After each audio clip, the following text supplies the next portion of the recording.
이 시간 나눌 하나님의 말씀은 예레미야 18장 3절에서 4절입니다. 예레미야 18장 3절과 4절 구약성경 1079쪽에 있습니다.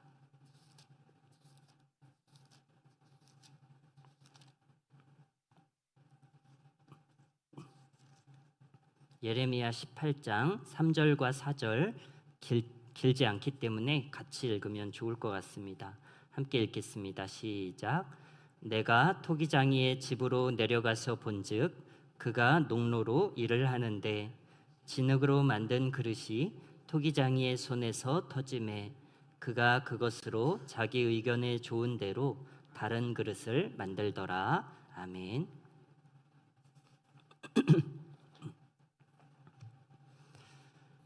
하나님께서 예레미야에게 토기장이가 일하는 모습을 보게 하시고 그 토기장이와 진흙의 관계를 하나님과 이스라엘 백성의 관계로 묘사하시는 것이 오늘 본문의 내용입니다.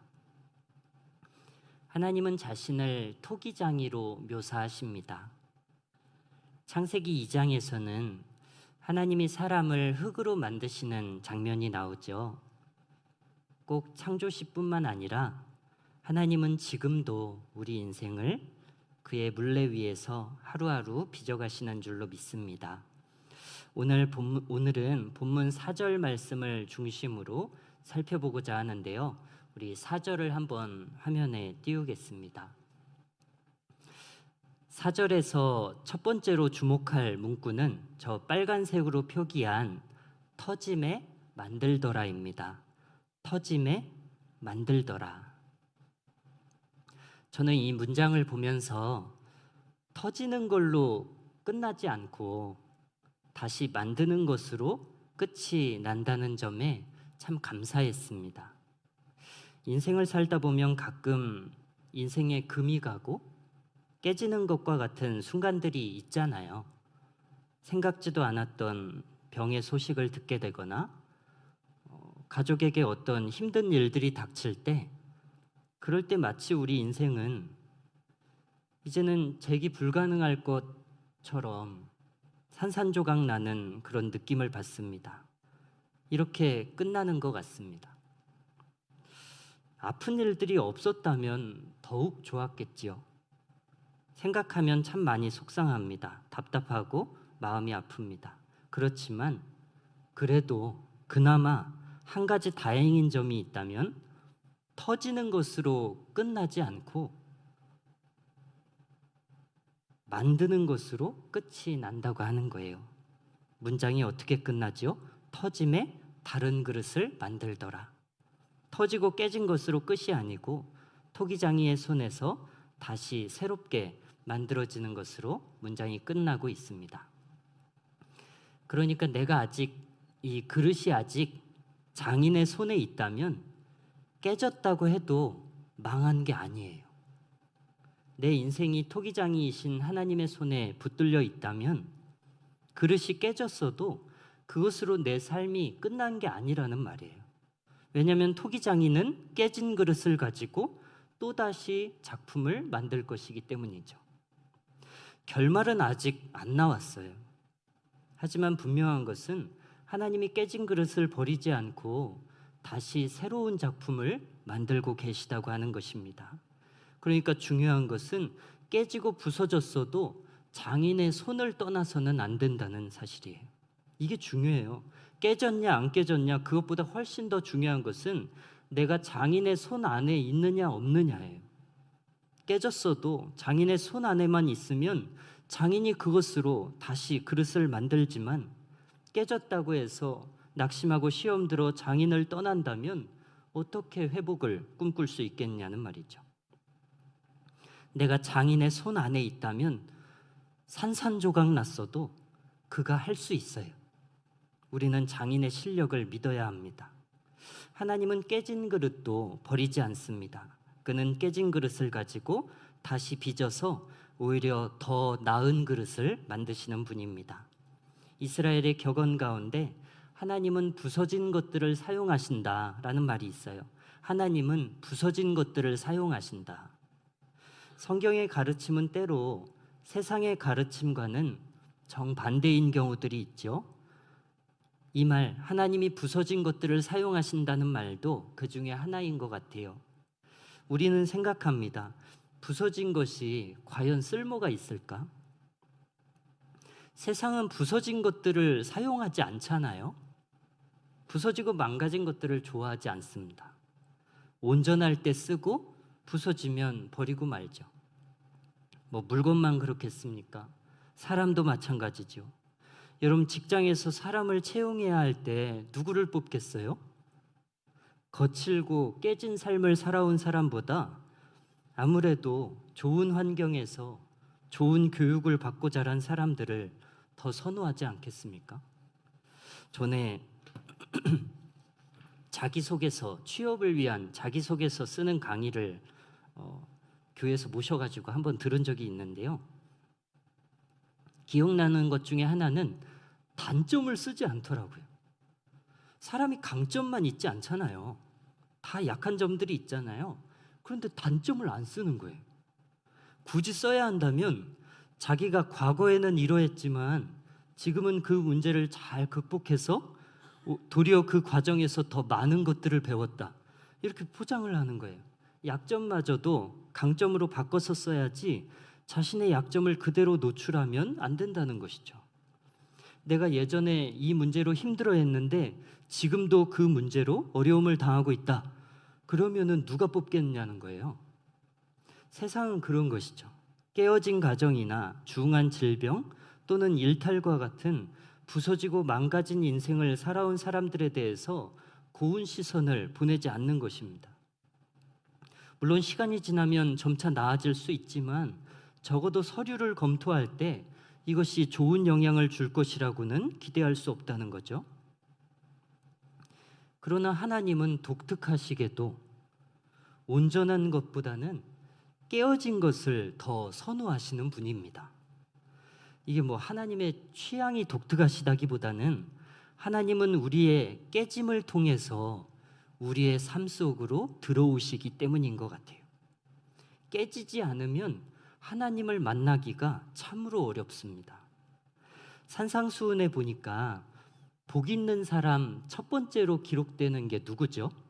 심령이 가난한 사람, 그 사람이 복을 받는다, 이렇게 나와 있어요. 여기서의 가난은 돈이 없다는 게 아니고 심령의 파산을 말하는 것이죠. 마음이 철저히 부서진 사람이요.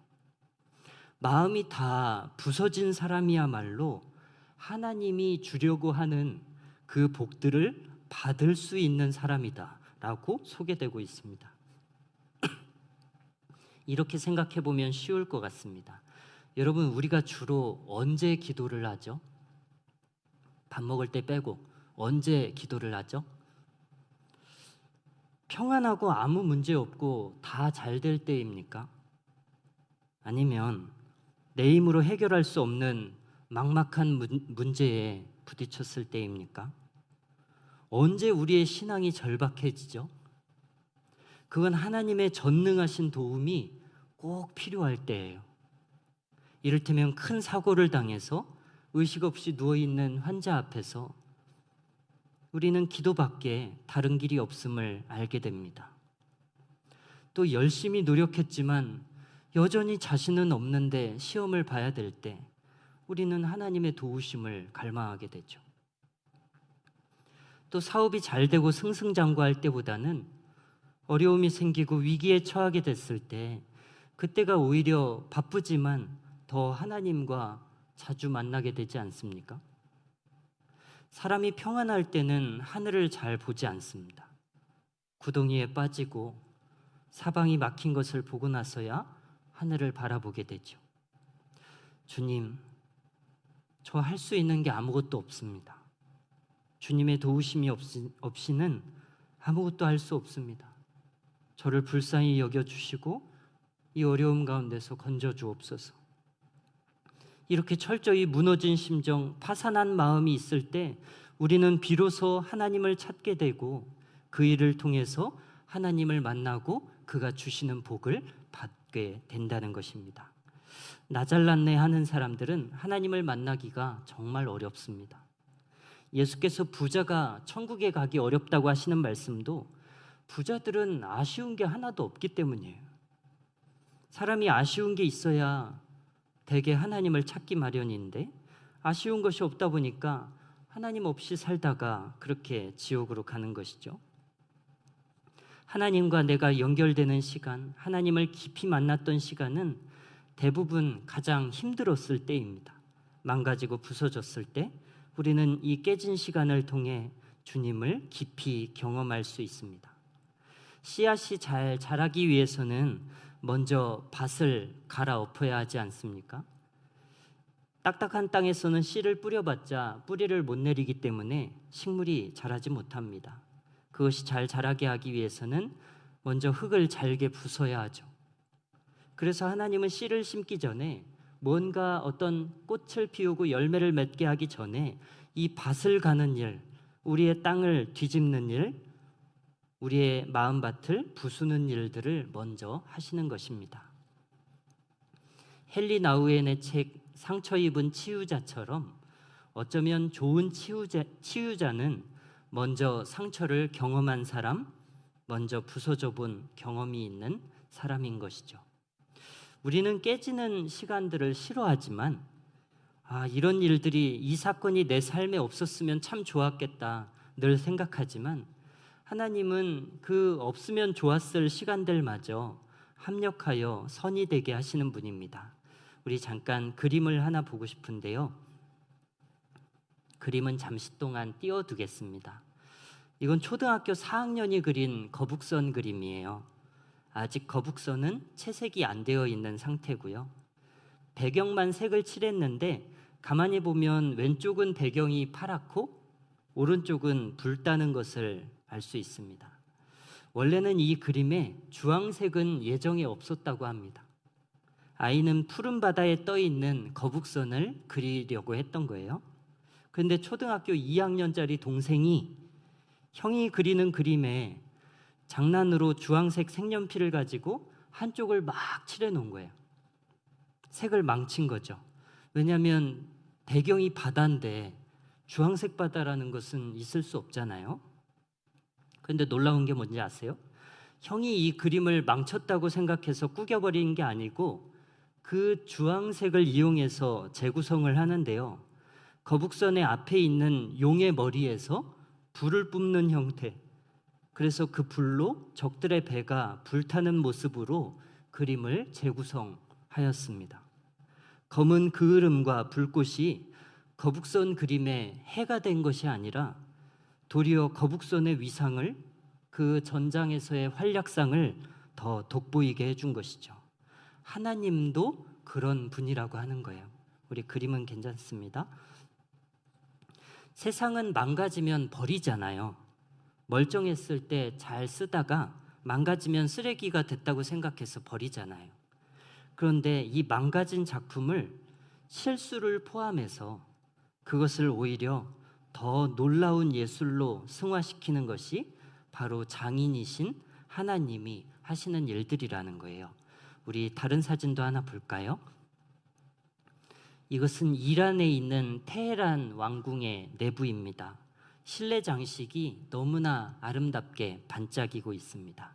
이곳을 처음 찾는 사람들은 내부가 다이아몬드로 되어 있다고 생각한대요. 왜냐하면 사방에서 반짝반짝하기 때문이죠. 그런데 사실 저 장식은 다이아몬드가 아니고 깨진 유리라고 합니다. 깨진 유리요. 원래는 천장과 벽면에 큰 거울을 달기로 디자인을 했었는데요. 이 거울을 운반하는 과정에서 실수로 누가 거울을 깬 거예요. 어떡하나, 거울이 굉장히 비싼데. 그런데 그때 인부 중에 한 명이 깨진 유리가 어쩌면 더 예쁜 장식이 될 수도 있을 것 같다라고 얘기를 한 거예요. 그러면서 깨진 유리를 천장과 벽에 붙여보기를 제안했다고 합니다. 그래서 그 말대로 했더니 저렇게 너무 특이한 굉장히 멋진 결과물이 나타나게 된 것이죠. 하나의 예를 더 들어볼게요. 여러분 오프라 윈프리를 아시죠? 그녀는 미국을 움직이는 힘을 넘어서 미국의 브랜드로 불리는 사람입니다. 그런데 그런 대단한 사람의 과거는 아주 비참했어요. 9살 때 성폭행을 당했어요. 14살 때 원하지 않는 임신을 해서 아이를 가졌는데 또 그 아이가 2주 만에 죽었어요. 이후에 마약에 손을 댔습니다. 고통당하는 사람을 깨진 유리로 표현할 수 있다면 오프라 윈프리는 얼마나 깨진 유리입니까? 하지만 하나님이 그녀의 삶에 들어오셨을 때 그분은 완전히 산산조각이 나 있는 이 흑인 여성의 삶을 단순히 원상복구하는 게 아니라 도리어 더 놀라운 예술 작품으로 바꾸어 내십니다. 우리 하나님은 그런 분입니다. 망친 작품을 예술 작품으로 바꿀 수 있는 장인이십니다. 터짐에 만들더라. 터짐에 만들더라. 하나님은 터지고 깨진 것들을 더 나은 것으로 바꿀 수 있는 분임을 믿으시기를 축복합니다. 우리 두 번째로 4절 말씀에서 주목하고 싶은 것은 우리 화면을 보시면 붉은색 부분을 보십시오. 자기 의견에 좋은 대로라고 되어 있습니다. 우리 같이 한번 붉은 부분을 읽어보겠습니다. 시작. 자기 의견에 좋은 대로. 아멘. 여러분, 이게 누구 의견에 좋다는 얘기예요? 그릇의 의견을 말하는 것입니까? 아니면 토기장이의 의견을 말하는 것입니까? 토기장이죠. 우리는 자꾸 그릇의 모습을 그릇인 내가 결정을 하고 싶어 합니다. 우리는 사실 하나님이 원하시는 온전한 삶에 대해서 큰 욕심이 없습니다. 역사에 남는 신앙적인 위인이 되고 싶은 마음이 별로 없습니다. 우리 자신을 그릇에 비유한다고 할 때 여러분 혹시 신앙적으로 고려청자가 되고 싶은 사람이 있나요? 대부분은 그런 욕심이 없어요. 세상적으로는 고려청자가 되고 싶어 하면서도 신앙적으로는 고려청자가 되고 싶은 마음이 거의 없다고요. 그래서 흠이 있어도 모양이 찌그러졌어도 그냥 이렇게 살아갑니다. 괜히 하나님이 나를 교정한답시고 내 삶을 터치하는 것을 원하지 않습니다. 우리는 그냥 하나님의 개입이 없는 지금 이 상태를 좋아해요. 흠이 있어도 괜찮고 색이 안 예뻐도 괜찮고 이가 나간 밥그릇이어도 그냥 다 괜찮아요. 나는 아브라함이나 모세나 다윗이 대단하다고 생각하지만 내가 그렇게 살고 싶진 않거든요. 그래서 우리는 지금에 만족하는데 하나님은 어떠신가요? 하나님도 나와 생각이 똑같으신가요? 아니에요. 하나님은 우리가 지금 모습 그대로가 아니라 하나님의 의견에 좋은 대로, 하나님의 의견에 좋은 대로 나를 바꾸기를 원하세요. 그래서 그렇게 되도록 나를 빚으실 거예요. 너무 공포스러우신가요? 이 가장 좋은 그릇에 대한 기준은 베스트는 내가 정하는 게 아니고 장인이 정하는 거죠. 이 완성된 그릇에 대한 그림은 내가 그리는 게 아니라 장인이 그리는 거예요. 근데 우리는 하나님의 손길을 두려워합니다. 뭔가 하나님의 개입이라고 생각하면 뭔가 그가 내 삶을 휘저겨 놓을 것 같고 뭔가 내 삶을 뒤흔들까 봐 이 하나님의 터치를 안 받고 싶어 합니다. 그러나 여러분, 하나님은 파괴자가 아니에요. 하나님은 오히려 망가진 것을 세우는 분입니다. 토기장이가 그릇을 깨뜨린다면 그것은 파멸을 위해서가 아니고 리빌딩, 세우기 위함이죠. 토기장이는 진흙에 대해서 막강한 힘을 가지고 있습니다. 그릇이 할 수 있는 건 아무것도 없죠. 토기장이가 깨뜨리면 깨뜨려질 수밖에 없고 그가 빚으면 빚는 모양대로 나올 수밖에 없습니다. 그가 나를 도자기로 만들지 밥그릇으로 만들지 요광으로 만들지 전적으로 토기장이의 자유이고 권한입니다. 그런데 우리가 알아야 할 것은 토기장이가 그 막강한 권한, 그 막강한 힘을 가지고 우리를 부수는 데 쓰는 게 아니고요. 그 힘으로 우리를 세우는 데 쓰신다고요. 그가 가진 힘으로 올림푸스에 나오는 신들처럼 뭐 인간을 괴롭히거나 우리를 망가뜨리면서 즐거워하는 게 아니라 장인은 어디까지나 장인의 욕심은 한 가지예요. 더 좋은 작품을 만드는 거. 장인의 욕심이 뭐라고요? 더 좋은 작품을 만드는 거예요. 하나님의 목적도 그거예요. 그는 장인과 같아서 더 좋은 그릇을 만드는 데 꽂혀 계세요. 그리고 그 과정에 필요하다면 기존의 나를 깨뜨리는 일도 하실 수 있죠. 말씀드렸다시피 나를 파괴하는 것을 즐거워하기 때문이 아니라 더 좋은 그릇을 만드는 일에 필요하다면 그 일을 행하실 수 있다는 것입니다. 금에서 불순물을 빼는 과정은 참 지독하고 어려운 것 같습니다. 수차례 용광로에 들어갔다 나갔다를 반복해야 점점 더 순금에 가까워지지 않겠습니까? 그것처럼 하나님이 우리의 삶에, 우리 신앙에 불순물을 빼고자 하시면 이 용광로도 내가 피할 수 있는 것은 아니에요. 주님은 나를 망치려는 게 아닙니다. 나를 괴롭게 하기를 원하는 분이 아닙니다. 그러나 주님은 나를 불순물이 가득 차 있는 상태로 두기를 원하시지도 않습니다. 그는 우리 안에 있는 불순물을 제거하고 우리를 순금으로 바꾸기를 원하십니다. 욥기 23장 10절 말씀에 보면 그러나 내가 가는 길을 그가 아시나니 그가 나를 단련하신 후에는 내가 순금같이 되어 나오리라. 우리의 신앙도 용광로를 지나야 더 정금에 가까워질 수 있습니다. 그래서 우리는 정금 욕심이 없어요. 하나님 저 정금, 저 짝퉁이어도 괜찮으니까 용광로를 원하지 않습니다. 우리는 그렇게 얘기하지만 그릇에 대한 완성된 그림은 그릇이 그리는 게 아니고 장인이 그리는 거예요. 하나님은 자기 의견에 좋으신 대로 우리를 빚으실 것입니다. 그 일에 터짐이 필요하다면 때로 우리를 깨뜨려서라도 그는 그의 일을 할 것이에요. 우리가 해야 하는 일이 있다면 토기장이의 실력을 믿고 기다리는 거예요. 토기장이의 실력을 믿고 그를 신뢰하면서 이 어려움의 시간을 견디는 게 필요하죠. 하나님이 원하시는 최고의 그림은, 최고의 작품은 저는 외형적인 것은 아니라고 생각해요. 하나님이 만들고 싶은 거, 하나님이 여러분을 만져가면서 만들고 싶은 작품은 외형적인 것은 아닌 것 같아요.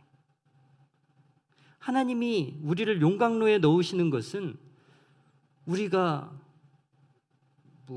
거지였는데 갑자기 부자가 되고 이런 그림을 그리는 것 같지는 않아요.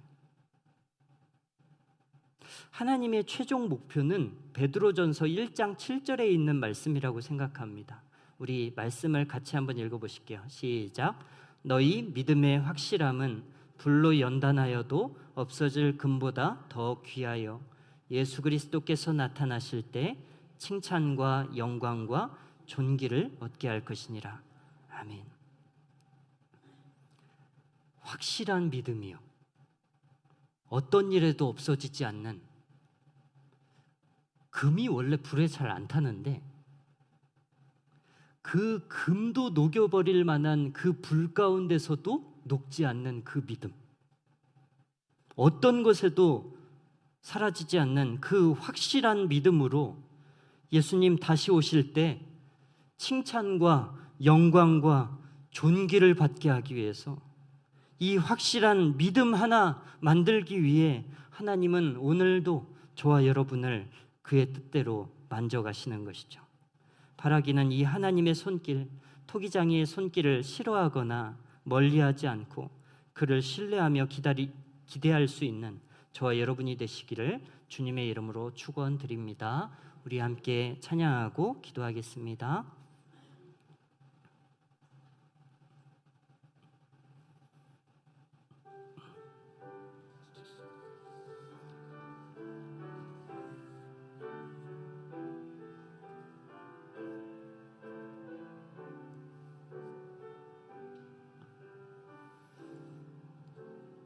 나 주님의 기쁨 되기 원하네. 내 마음을 새롭게 하소서. 새 부대가 되게 하여 주사 주님의 빛 비추게 하소서. 내가 원하는 한 가지 주님의 기쁨이 되는 것. 내가 원하는 한 가지 주님의 기쁨이 되는 것. 우리 1절로 다시 찬양합니다. 나 주님의 기쁨 되기 원하네. 내 마음을 새롭게 하소서. 새 부대가 되게 하여 주사 주님의 빛 비추게 하소서. 내가 원하는 한 가지 주님의 기쁨이 되는 것. 내가 원하는 한 가지 주님의 기쁨이 되는 것.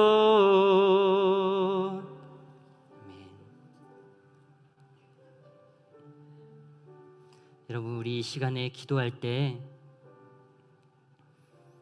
우리가 부른 찬양처럼 되기 원합니다. 내가 원하는 삶, 내가 기뻐하는 삶이 아니라 나를 만지시는 이가 기뻐하시는 내가 되기를. 하나님이 기뻐하시지 않는, 그의 의견에 좋지 않은 내 안에 있는 불순물들, 어그러지고 찌그러진 모습들, 하나님 나를 깨뜨려서라도 나를 하나님이 원하시는 모양으로 온전하게 빚어주옵소서. 내 삶 가운데 개입하시는 하나님을 두려워하기보다 내 인생을 휘젓진 않을까 두려워서 뿌리치기보다 더 나은 그릇을 만드시는 하나님을 기대하며 정말 확실한 믿음, 불에도 사라지지 않을 그 확실한 믿음을 갖게 하셔서 훗날 주님 예수 다시 오실 때 칭찬과 존귀와 영광을 받는 우리로 빚어주옵소서. 우리 함께 말씀을 생각하며 같이 기도하기 원합니다. 함께 기도하겠습니다. 주님 좋으신 하나님 아버지, 주님 연약한 나이입니다. 더러운 나이입니다. 하나님 아버지, 저는 하나님의 뜻보다 저의 뜻이 중요한 사람입니다. 하나님, 내 삶 가운데 오셔서 하나님이 더 기뻐하시는 모습으로 나를 만져주옵소서. 하나님의 개입을 두려워하지 않고 하나님을 환영하고 주께서 내 삶 가운데 일하시는 것을 반길 수 있는 내가 되기를 원합니다. 아버지여, 나를 긍휼히 여겨 주옵소서. 하나님이 원하시는 모습으로 주님 내 삶을, 내 생각을, 주님 나의 말과 행동을 주님이 원하시는 모습으로 만져주옵소서. 하나님 아버지, 필요하시다면 필요하시다면 깨뜨려서라도 아버지께서 원하시는 모습으로 빚어지기를 원합니다. 하나님, 아프지만 차라리 하나님께 더 가까이 가는 것이 진짜 복임을 믿습니다. 하나님, 깨지는 일 없이 세상을 떠나 살기보다, 세상에 빠져 살기보다 하나님을 가까이 하는 삶, 하나님의 손에 빚어지는 삶 살아갈 수 있도록 주님 은혜를 베풀어 주옵소서. 주의 은혜를 구합니다.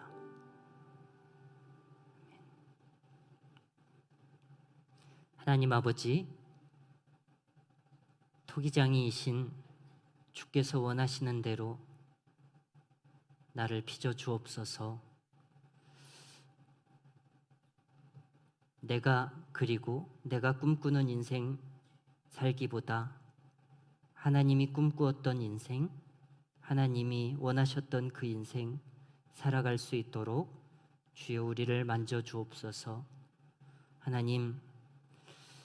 하나님이 내 삶을 터치하신다는 것은 두렵습니다. 하나님이 내 삶을 휘저겨 놓으실까 봐, 그가 나를 병으로 치실까 봐, 뭔가 상황이 바뀌고 어려움에 빠질까 봐 두렵습니다. 하지만 하나님, 우리의 믿음을 순금으로 만드시기 위해 용광로가 불가피하다면 용광로를 피하지 않는 우리가 되기를 원합니다. 하나님, 그래서 다른 것보다 정말 확실하고 정금 같은 믿음 되어서 훗날 예수 다시 오실 때 영원한 왕국에서 영원한 칭찬과 영원한 존귀와 영원한 영광을 얻을 수 있는 우리 모두가 되게 하여 주옵소서. 감사하며 예수님의 이름으로 기도드리옵나이다. 아멘. 하늘에 계신 우리 아버지여, 이름이 거룩히 여김을 받으시오며 나라의 임하옵시며 뜻이 하늘에서 이룬 것 같이 땅에서도 이루어지이다. 오늘날 우리에게 일용할 양식을 주옵시고 우리가 우리에게 죄 지은 자를 사하여 준 것 같이 우리의 죄를 사하여 주옵시고 우리를 시험에 들게 하지 마옵시고 다만 악에서 구하옵소서. 대개 나라와 권세와 영광이 아버지께 영원히 있사옵나이다.